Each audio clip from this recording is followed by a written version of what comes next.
Welcome to the Sex Ed with DB podcast. Sex Ed with DB is an intersectional, feminist, Bay Area-based podcast for folks who want to hear real stories from underrepresented voices as we try to revolutionize the way we talk about sex.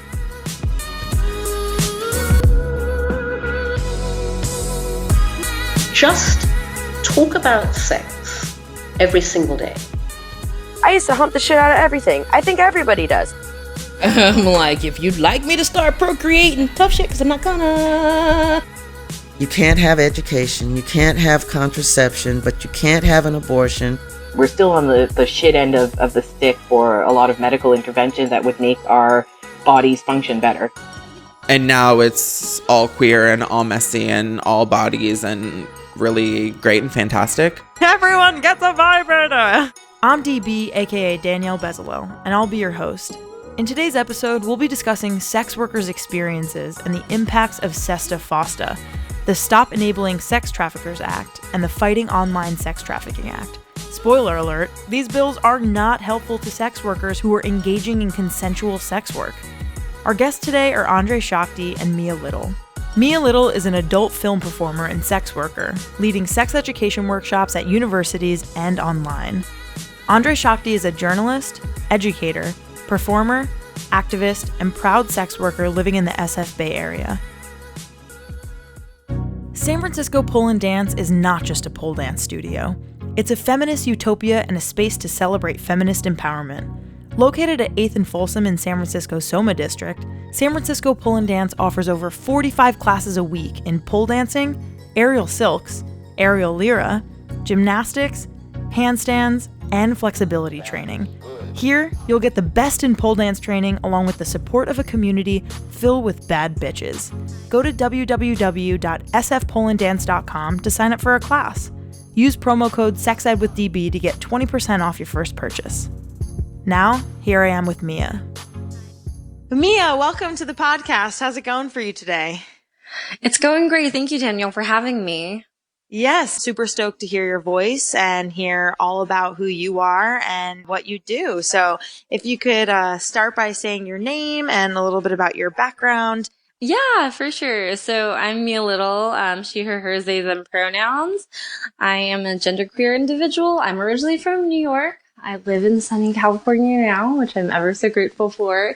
And I work in adult film. I'm a sex worker. I also do cam work. I've also done some dom work outside of those two types of sex work. And I do a lot of sex education stuff. That's where we got connected. And that's what brings me here today. Amazing. Back to kind of like when you were growing up, would you say your family was like sex positive, or like, do they know about your career? Are they surprised about it? If they do know, like, what's your family reaction to it?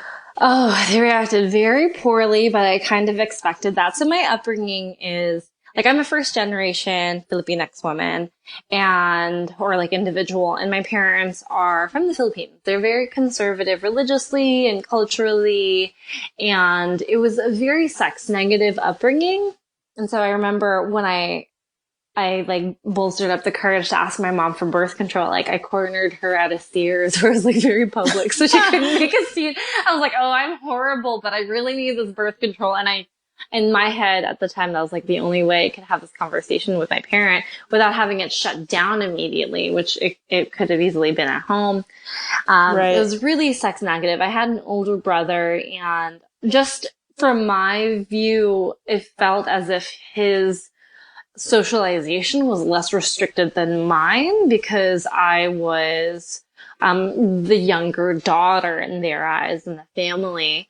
So I felt really restricted. Like rape culture was really perpetuated and victim blaming. It's like, don't you go out past sunset because the rapists are out. I'm like, that's not how rape works. Right. Like, yep, nope. That's wrong.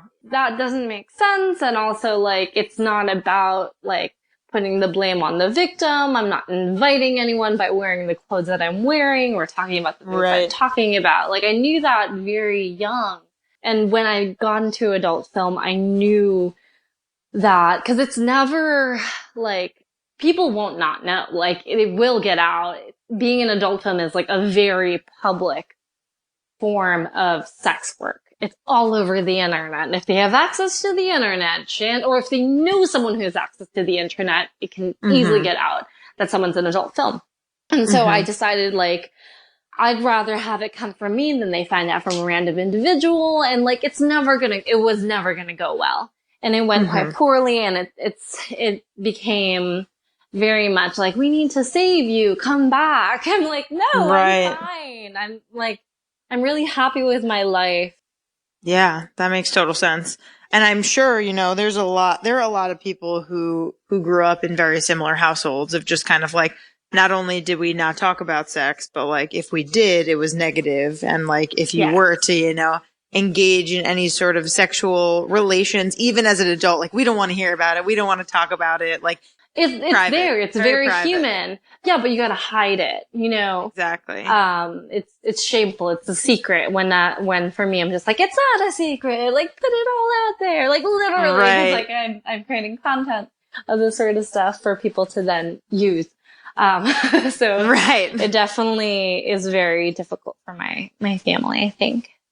Totally. So just like in general, would you, at least for like yourself or with the people that you've met, like, would you say that people in the adult film industry and, like those same people who are doing adult films are also potentially sex workers? Or is it like a smaller percentage of those people? Or what would you say like the overlap of that in your experience has been? Well, I think there's a really big misunderstanding gap as to like what defines sex work, and also like giving people the opportunity to self-identify, because like that is really essential for people's autonomy and how they parse out their identities. And such. So like, if you look at the World Health Organization, like sex work can be trading sex or like sexual content, or anything like sex related for anything of value. And so like, I identify as a sex worker because that is what I'm doing. I'm selling my sexuality, literally sex acts with perhaps another performer for money, for my work. And I've done other forms of sex work. So I identify as that. I'm just not going to speak for other individuals in the industry. Totally. But like, I identify as a sex worker. If I were to just do adult film, yes, I would identify as a sex worker, but I would also understand the nuance of that. In that like what I'm doing in adult film is very different than escorting, and has different vulnerabilities and different contexts. And all that. Yeah. What would you say is your favorite part of your job? The community. Absolutely, 100% the community. I love my whole family. They have really given me the tools to heal from a lot of like trauma outside of sex work and adult film in my like first serious relationship, really, and help me like get out of that.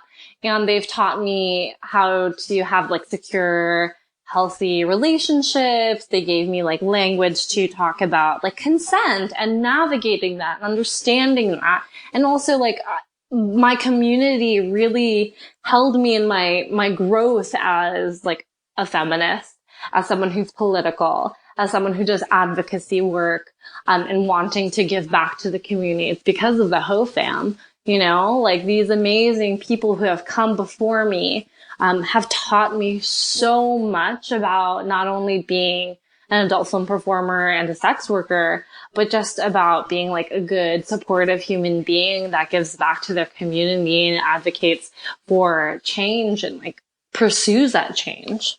That's amazing. In terms of like you being an adult film performer and also separately a sex educator, like what can you say about the idea that like a lot of folks who are accessing the internet and like seeing porn like as their form of sex ed, like how as a sex educator does that come up for you? And maybe do you differentiate between the fact that porn is a form of entertainment, and not potentially not a form of sex education or the only form of sex education? Sure. Like you can definitely learn a lot from porn, but this is what I say a lot in my streams. Like you don't watch the Fast and Furious to learn how to drive.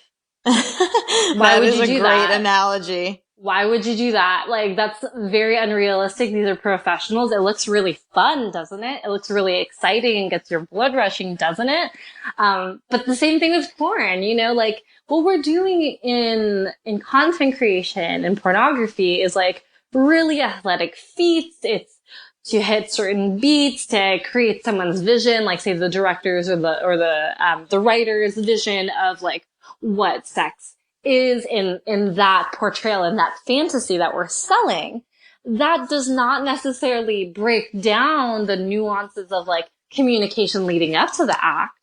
The communication about like consent and limits and like desire and the things that turn people on and all of that. Like that isn't really seen. And like the BTS is still very driven toward entertainment. If you were to watch the behind the scenes stuff of like content creation, it's very different. People need to know like, yeah, it's really entertaining. You can definitely learn different things and like, you know, like follow the rabbit hole, so to speak, of like, oh, this is a kinky thing that I've been introduced to by porn. And so I'm going to like learn about it and like pursue resources about it. But it isn't the end all be all education. There's so much more out there, even though I know folks, perhaps it's more accessible for someone to access pornography versus access comprehensive sex education. But folks should know that sex education is very different from pornography. Even though there are overlaps and there is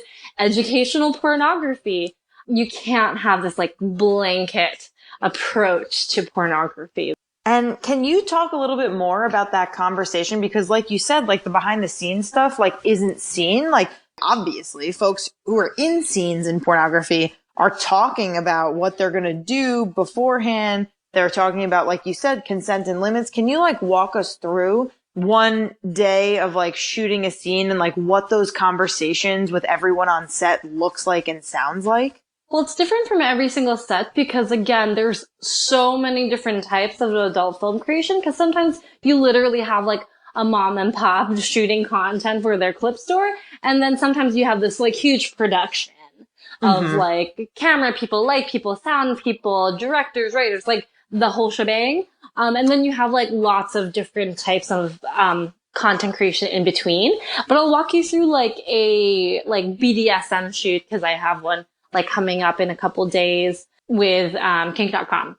So typically, like when I get in, I'll do the legal paperwork saying like I am who I am, even though I'm using this name. And I've agreed to take on like these risks, like, you know, having like sex with another individual and like the federal paperwork, clarifying like my age and like all these little things. And then I get this really like, thorough checklist of all the potential acts that can happen to me and that I can do to another individual. Right. And it's like, impact play. And it goes through like, I don't know, like, spanking, flogging, cropping, slapping, and then it's like, yes, no, notes, you know? And it like breaks it down, like all the potential acts that can happen during a scene, and I can like go through it. And also like what I love about this specific type of paperwork with this one company was that like it helped me understand that like I can do this in other arenas and transfer this sort of protocol just like for myself when I go to like a different set. Like if I go to like a very vanilla boy girl scene, I can say like, this is what I like, this is what I don't like, this is what's on the table, this is what is totally not. And I'm armed with language. So this sort of paperwork, this like thorough, exhaustive list has given me the tool of language to really clarify what I like and what I don't like, and put to language my desires and like the things that I'm not into. My scene partner also has the same paperwork. We'll swap, sign off on each other's paperwork, that big list. The director will also, or like whomever crew that needs to sign off so they know. And even then, like, there's like an entrance interview where we go over like, what are your safe words? Like, what is on the table? What's on the table? What are you looking forward to? And then we do like a wrap up, closing interview saying like, what went well? Were there any issues? And all that good stuff.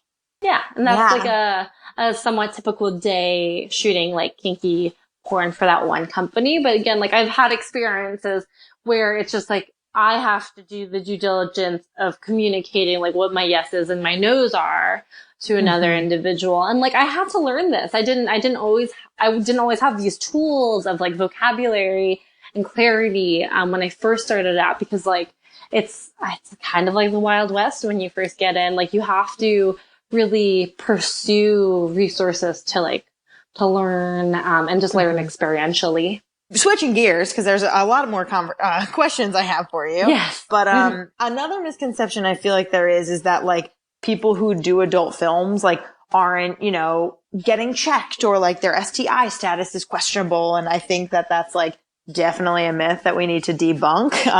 So Sure. I want to know like what kind of sexual health care is involved in the sex work, and you know, that you do and that you've been around, and what precautions do you yourself take to protect your own sexual health?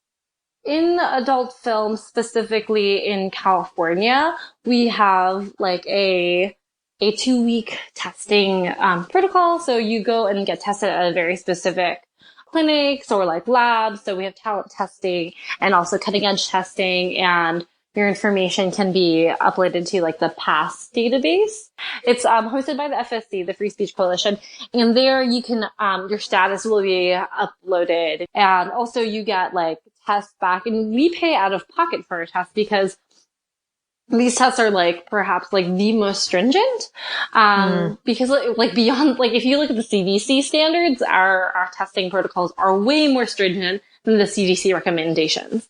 And it's great because then you are just on top of it, and you know every 2 weeks, like from like what you're exposed to as an adult film performer, and you're able to, you know, like if you need to get treated for something that's treatable, you do that.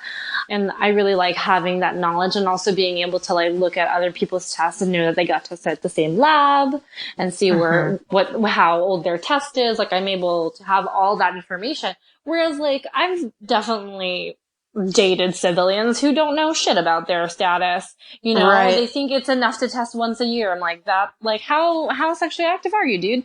Or like, individual? Like, come on. You gotta be on it. And also, like, do you have a copy of your test? Do you know what tests you're using? Because every time I get my test results back, I know exactly what type of test I'm taking for specific types of infection.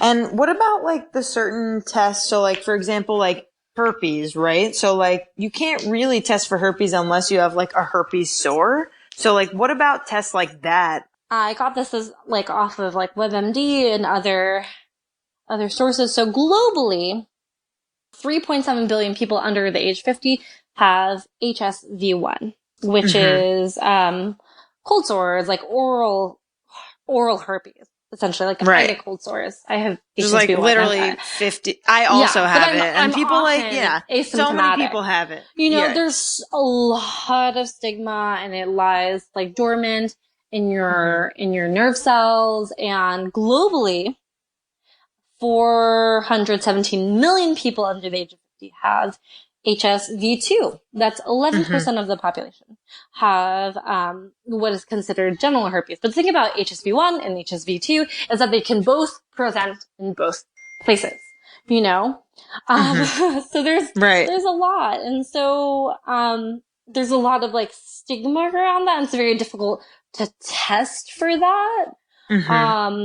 And like, I feel like we are, as the sex worker population or the adult film population, we test for other infections that like are treatable, that have like very different effects.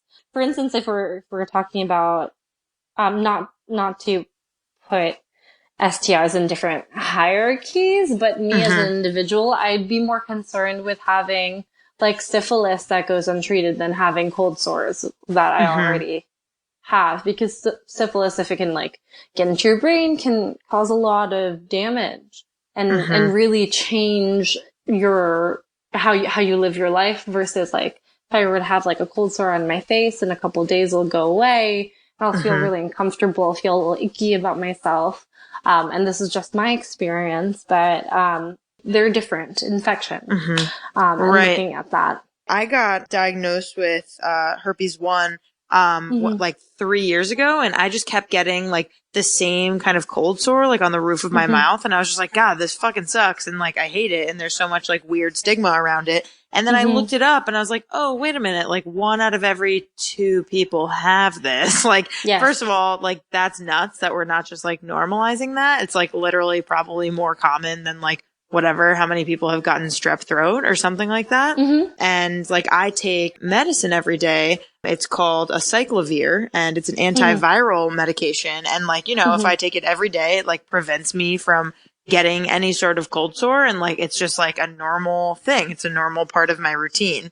So I think that's like important to say out loud of like, this isn't like embarrassing. Like a lot of people have it and like I could have gotten it, you know, from like somewhat sharing a cup with someone who had it or sharing a fork with someone who had it. Like it's really easily spread.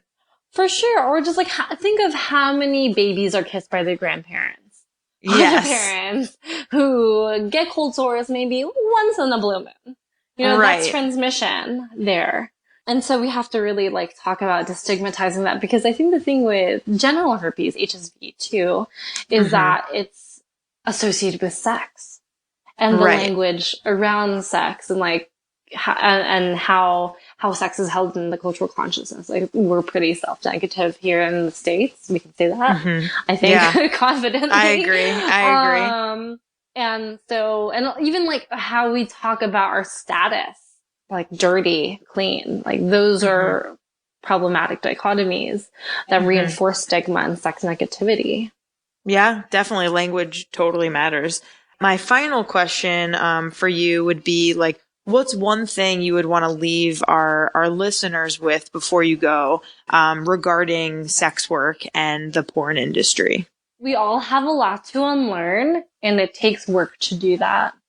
And this can be applied to how we view sex work and sexuality and adult film and many other things, but it takes active work to unlearn these toxic behaviors or problematic language and phrases and all of that. And don't be afraid of doing that work and understand that like we're gonna fuck up. That's a very expected part of the process of growing as an individual, but it does take effort.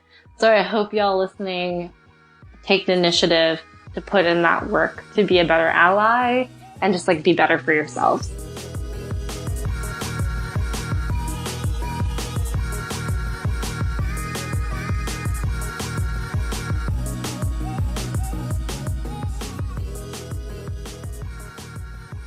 And now, let's get to it with Andre. Can you tell us a little bit about your background and how you identify? Totally. So I am a queer cisgender woman. I identify as female, so she and her pronouns.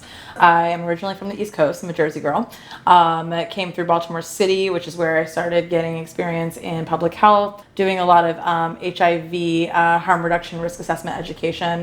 Worked for Baltimore Needle Exchange for a little bit, and then decided that this was something that I wanted to do for a living. Yeah. Also running concurrently to all of that was my work in the sex industry. So I started off as an exotic dancer or a stripper at 18, very stereotypically to like pay for college kind of situation. Right. Realized that I loved it in the very same vein that like I realized that I loved public health and sexual health education. And I call it kind of this sex work snowball effect, which is very different than snowballing. If What's you happen snowballing?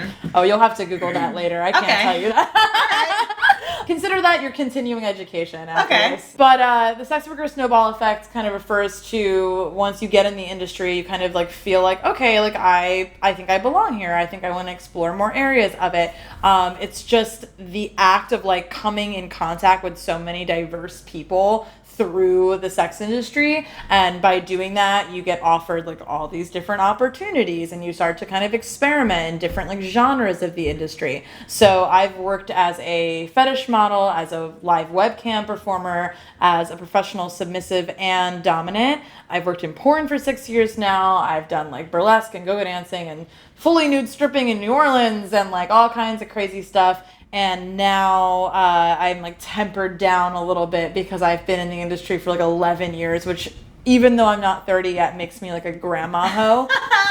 So I'm like easing into my elder years as a sex worker, very successfully, I will say.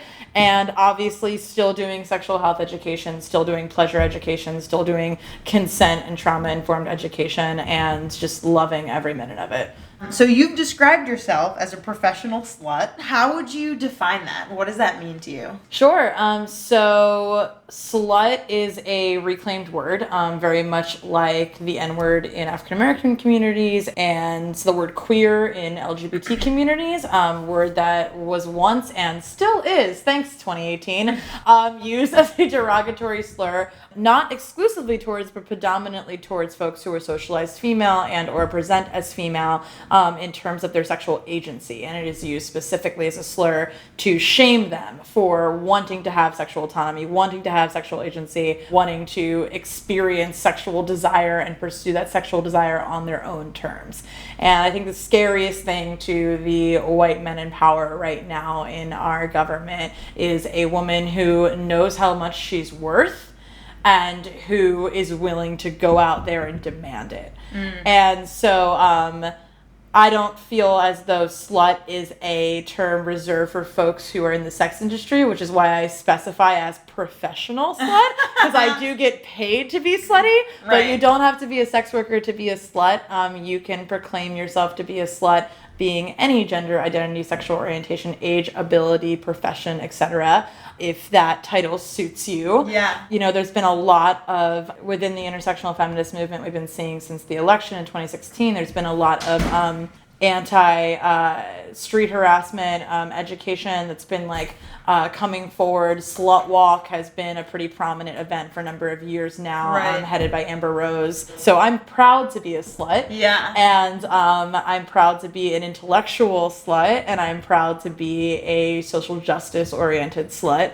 And none of those things are mutually exclusive for me. And I think like the whole concept, for me at least, of slut shaming, like I went to UC Berkeley here in the Bay for my undergrad, and I feel like I was really, really surrounded by like the most brilliant people I'd ever met, and yet just this concept was so pervasive of slut shaming, and it was even among, you know, as I said, the most like aware, intelligent, social activist oriented people. Like it was still so cutting. What's like one tip you would have for our listeners of like what they can do to like actively end slut shaming? Totally. So before I answer that, I also want to make a quick note that might be entertaining for people to hear, is that slut shaming is alive and well and thriving within the sex work industry, which is really interesting. We call it the whorearchy, because human beings can't help but make hierarchies wherever we go, right? And so within the sex industry, it's referred to as the whorearchy because the whores are making the hierarchy.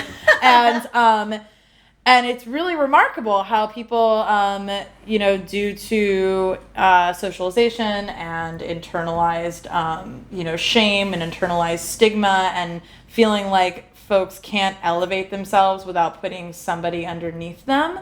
So lots of times you hear this really messed up rhetoric like, oh, well, you know, I'm a stripper, but at least I'm not like a dominatrix or like a webcam performer. Oh, wow. Or like, oh, well, I'm like a dominatrix, but at least I don't do porn. Or porn performers being like, well, I'm a porn performer, but at least I'm not like an escort or a prostitute, you know? God. And it's a lot of this like, it's a lot of like folks with more privilege throwing folks with lesser privilege under the bus. And I mean, it's a shame, but you see that in every like micro community, in every like marginalized community. Is just this like recycling of, you know, of hierarchy. But to answer your question, I feel like the most important thing that people can do, particularly if they are self-proclaimed allies, they want to be better allies, specifically of folks who are feminine presenting, feminine identifying, who are disproportionately the victims of street harassment, catcalling, slut shaming, etc., is to combat microaggressions in their everyday lives. So lots of people make these microaggressive comments and microaggressive jokes about marginalized communities, whether we're talking about sex workers, whether we're talking about women, whether we're talking about LGBT people, because they assume that everyone around them, based on appearance generally, is the same kind of person, right? Is on the same page. Like, you get it. Exactly. Like, you know, like people like us. Like, you know, right? Yeah. And it's that generalization that we want to try and break. It's that assumption of all of this like-mindedness that we want to try and like throw a wrench in. But I mean, so there's so many ways you can combat a microaggression. You can do it by just like quietly dissenting and being like, I don't really think that's that funny. Yeah, anyway, so combating microaggressions. Yeah. I love it. This is all good stuff.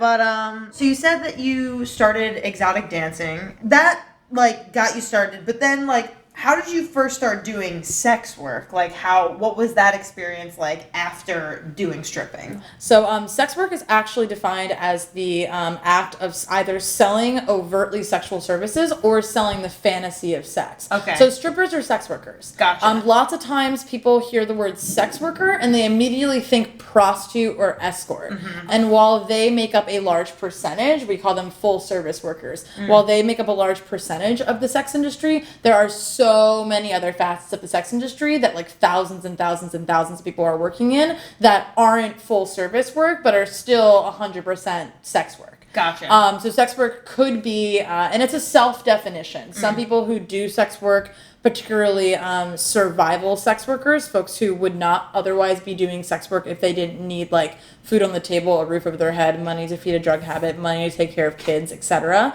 Lots of times survival sex workers won't identify as sex workers because it's not a job they feel empowered in. Right. It's not like a political or social or cultural community that they feel a part of. It's like this thing they have to do to make ends meet, right? So if you ever meet someone who's in the sex industry and you're like, oh, you're a sex worker, and they're like, oh, I don't identify that way. Right. Believe them. Right. Right.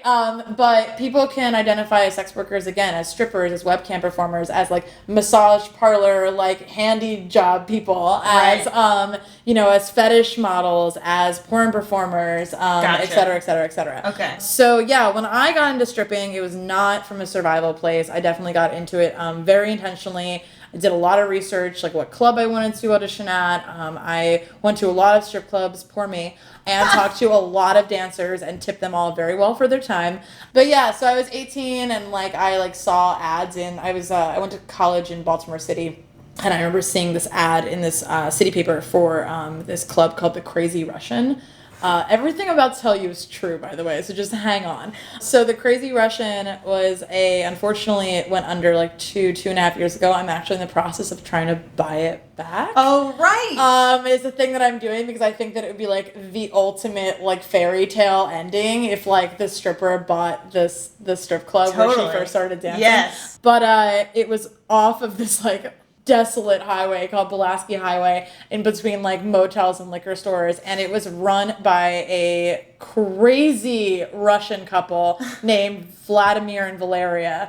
And Valeria had this dream in Russia of opening like the next Crazy Horse, and like the women were going to be swinging from the rafters wearing like feather boas and doing acrobatics, and everyone's drinking champagne. And what she ended up with was a Pulaski Highway strip club called the Crazy Russian with like a bunch of poles on it. And I was there for a good 3.5 years, which like when you're in the strip club industry is a long time to stay at one place. Mm-hmm. And that was definitely like the birth of my like sex worker identity. And that's where I started, meeting other sex workers and like finding community. And I started self-identifying as a sex worker, and I started getting involved in the politics and the activism of it all. I've always been a very athletic person. And like when I was young, if you asked me what I wanted to do for a living, I would say it would be some combination of getting paid to work out, because that's always been like my dream. So I was like, this is awesome. I get to do this like really athletic thing. Yeah. I'm very confident with my body. I'm very extroverted and I love talking to people, and I'm a great conversationalist.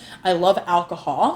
I also love looking at beautiful women because, hey, my queer identity was also developing during that time. So like my whole, like I have a very, very large desire pool for strippers, and it's totally like from that entire situation. And I get paid, and I can like invite my friends out to the club, and like they can party with me, and like it just seemed like such a perfect, I make my own hours, like I just seemed like such a perfect fit for me and my life. There's this idea I think that we get from like movies and from porn and from this, like, there's a lot out there that may not be representative of what real dominatrixes are experiencing. Totally. Or professional doms, or however you identify. With pro-doming, and then dominatrix is generally used, or femdom, the abbreviation femdom, are generally used for women specifically, for femme people. So as a pro-dom, regardless of gender, it can look like many, many, many things. I think, like, again, like you touched on earlier, the kind of cultural stereotype or archetype of a professional dominatrix is like this woman clad entirely in leather or latex, and she's like cat ears. Exactly. She's like whipping some man who's like strung up from the rafters, and he's crying and calling her mommy. You know? And like that's like the stereotype. And I will say that like I have sessions like that. Like that is part of my work. Like some people. So it's not all fake. Like obviously that comes from somewhere. Yeah. No, I mean all stereotypes are rooted in like a bit of truth, right? And like there are certainly that is a very large contingent of what dominatrixes do. But I'll just give you an example. Like some of my sessions, so most of what I do in my sessions are like 3 things that I'm like known for as a dominatrix. Because usually when you start off as a pro-dom, you have to, have certain branding and marketing behind you. And it behooves you to pick a few like niche markets and advertise those. The more general you advertise yourself, the less you stand out and like the less traffic you tend to get, right? So my like niche fetishes that I work with are strap-on and prostate play. So I introduce a lot of cisgender men to their own prostates for the first time, and it's really fucking awesome.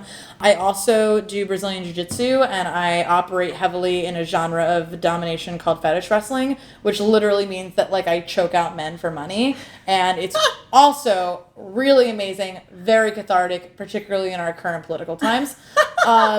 And then I also specialize in abduction and interrogation scenes. So the more intensive my scenes are with people, it's usually indicative of like how much I know them. So like I will do really intensive scenes with clients of mine who I've been seeing for years because we know each other really well. There's a certain level of trust there. Exactly. However, if I have like a random message me on a Friday night being like, can you do like a heavy like electricity interrogation scene with me, I'm gonna be like, hey, so like no, I can't do that because I actually care about your safety, and I'm sure no one knows where you are when you go see women in strange hotel rooms. So let's maybe talk about this and talk about how we can either maybe have a phone call first to talk about like some boundaries and your experience with this, if any, and like what we can do safely, or let's talk about how we can like mock this without actually like doing the things to you that you want done, but like kind of stage it and stage it in a way that's still very convincing and still very like emotionally and psychologically intense, but maybe not putting you at as much physical risk. Exactly. Okay. I also don't want to be the dominatrix who like has to call 911 on like one of her clients. Some of my sessions are like very intense. Like they involve a lot of like, work ahead of time. Like I'm coming up with. And is it an emotional labor for you? Like or by this point, are you just like, all right, this is just like another scene, or like do you get intense about it? I mean, I've never gotten like personally triggered from like, I'm also not a survivor of sexual assault or trauma. So I don't really have like, fortunately, knock on wood, I don't really have any like triggers around that kind of stuff. And I also am just like in love with what I do. So for me, one of my favorite things to reiterate to just anyone as like a sexual being is that like you need to give yourself permission to play, right? Like you need to give yourself permission to be playful, because adults are socialized that at a certain age we are supposed to leave play behind in favor of work, and adults need outlets to play. And kink and BDSM are just other outlets that many, many adults need permission to explore, even though they're exploring in a safe way, in a controlled environment with a professional as an adult who's soberly consenting. So a lot of the work that I do as a pro-dom and as just a sex worker and a coach and an educator in general is just giving people that permission and telling them it's okay. Like these desires are okay.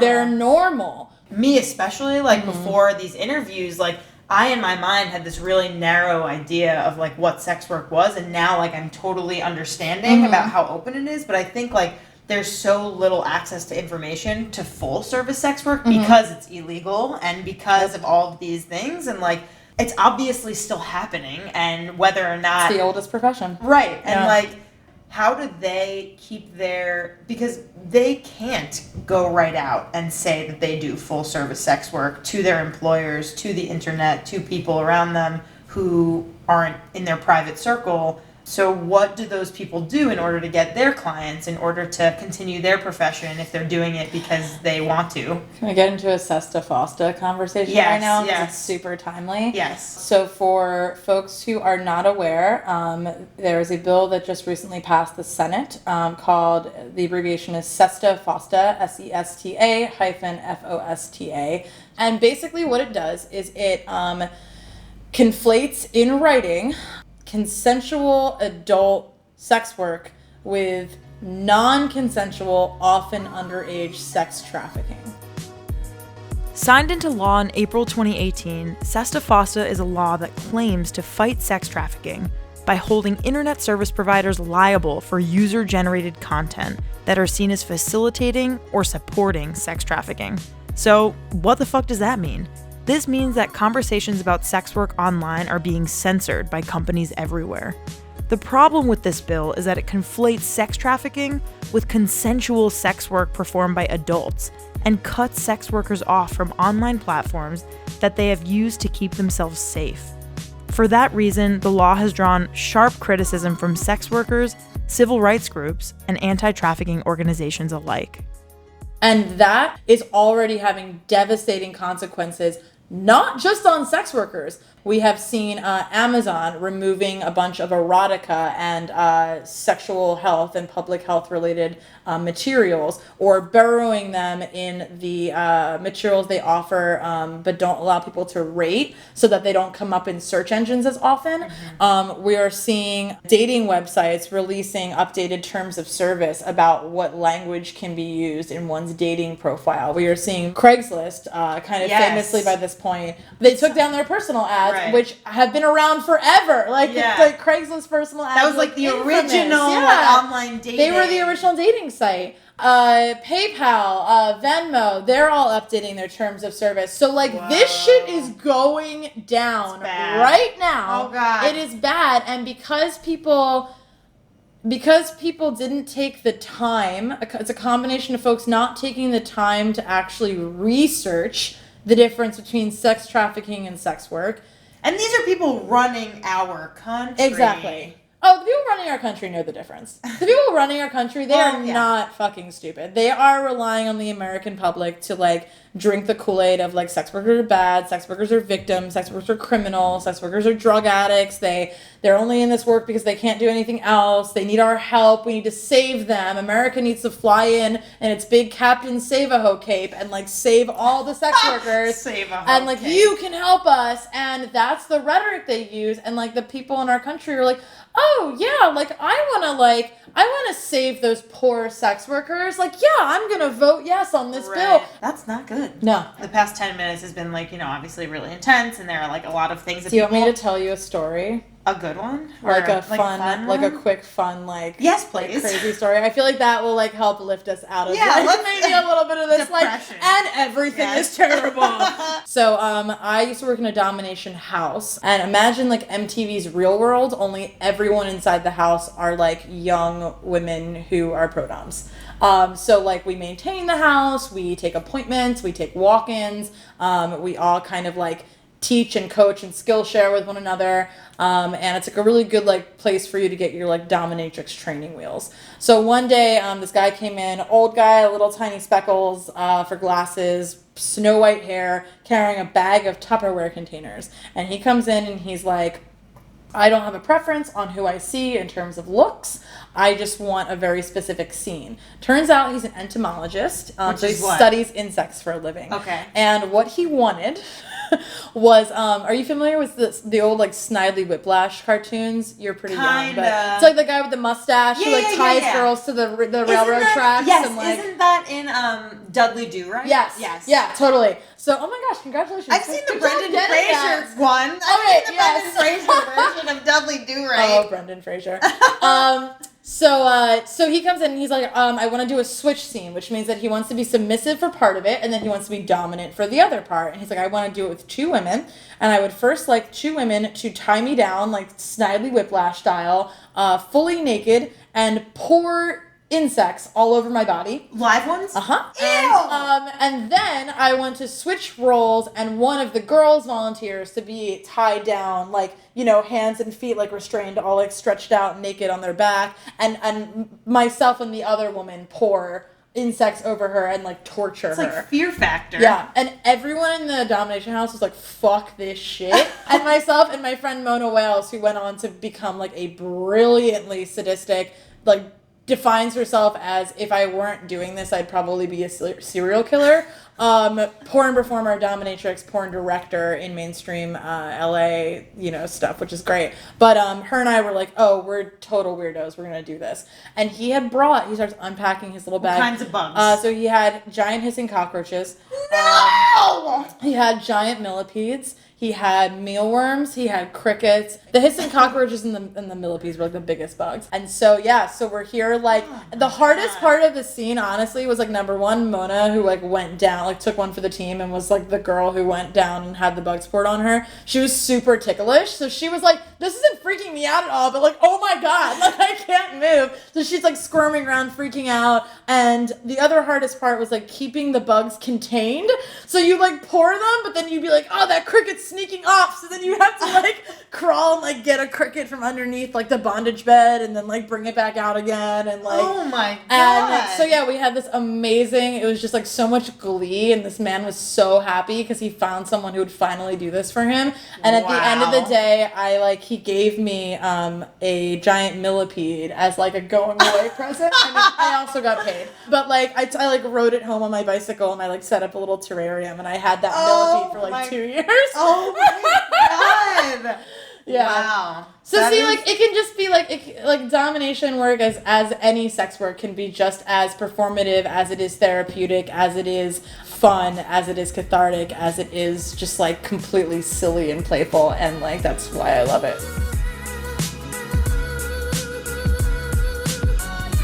Our creator, host, and producer is me, Danielle Bezalel, aka DB. Our content editor is Cathren Cohen. Our graphic illustrator is Carissa Diaz. Our audio engineer is Katie McMurran. Our social media lead is Lisa Fireman. And our fundraising coordinator is Carly Yoshida. Music by Joaquin Carud and the artist Buddha. Thank you to our featured voices and our listeners. Tune in next time.